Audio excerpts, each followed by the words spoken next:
শুক্রবার ক্লাস চলাকালীন স্কুলে বিধ্বংসী আগুন। রাজা সুবোধ মল্লিক স্কোয়ারের কাছে তালতলা এলাকার লি মেমোরিয়াল গার্লস স্কুলের ৩ তলায় দুপুর 12:14 ভয়াবহ আগুন লাগে। আগুন দেখে আতঙ্কিত হয়ে পড়ে পড়ুয়ারা। কালো ধোঁয়ায় ঢেকেছে গোটা এলাকা। আগুন লাগার খবর পেয়ে ঘটনাস্থলে পৌঁছান দমকলের আধিকারিকরা। ঘটনাস্থলে দমকলের 3টি ইঞ্জিন। আধিকারিকদের তৎপরতায় বাইরে বের করে নিয়ে আসা হয় পড়ুয়াদের।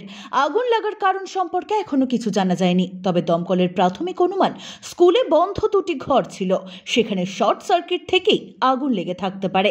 কোনো হতাহতের খবর নেই। বন্ধ 2টি ঘরে বেশ কিছু ডকুমেন্টস ছিল, সেগুলি পুড়ে ছাই হয়ে গিয়েছে। আতঙ্কে পড়ুয়ারা এবং তাদের অভিভাবকরা। কি হয়েছে? আমি দৌড়ে খবর পেলাম রাস্তাতে এরকম বাচ্চার আগুন লেগেছে স্কুলে। আমি দৌড়ে দৌড়ে এসে দেখি বাচ্চা পাচ্ছি না, দেখি ওই ক্লাব ঘরে রয়েছে।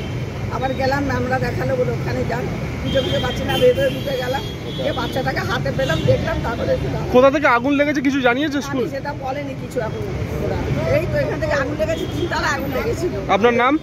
অনিমা দাস। বাচ্চারা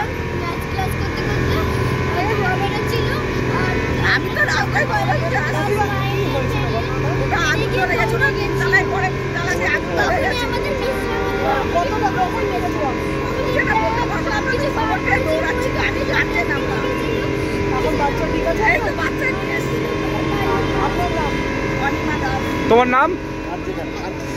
কার্য কেন? ব্যুরো রিপোর্ট, এক্সপোজ বার্তা।